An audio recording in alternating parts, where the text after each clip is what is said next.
সংস্কৃতিৰ ব্যতিৰেকে এখন সমাজ কেতিয়াও বৰ্তি থাকিব নোৱাৰে। সংস্কৃতিৰ মাজত আমাৰ জাতীয় যিটো গাঁথন, জাতি গঠনৰ যিটো প্ৰক্ৰিয়া সম্পূৰ্ণৰূপে সুদৃঢ় হিচাপে বান্ধ খাই আছে। অসমীয়া সংস্কৃতি বুলি ক'লে আমি প্ৰথমেই বিহুৰ নাম ক'বই লাগিব। আৰু প্ৰত্যেকটো বিহুতেই আমাৰ অস্তিত্ব এনেধৰণেৰে বান্ধ খাই আছে, যাক বাদ দিলে অসমীয়াই অসমীয়া বুলি পৰিচয় দিব নোৱাৰি। এই মকৰ সংক্ৰান্তিৰ পবিত্ৰ দিৱসত আমাৰ সকলোৰে মাজত যাতে মিলা প্ৰীতি থাকে, সমন্বয় থাকে, তাৰ নিমিত্তে আমি আগদিনাখনি একত্ৰিত হিচাপে ভোজ ভাত খাই কৃষিৰ সমাপ্তিৰ শেষত আনন্দ উপভোগ কৰোঁ, মিলা প্ৰীতি কৰোঁ।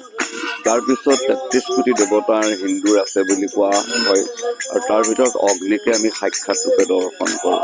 আৰু অগ্নিৰ ব্যতিৰেকে আমি মানৱ জীৱন কেতিয়াও বৰ্তি থাকিব নোৱাৰোঁ।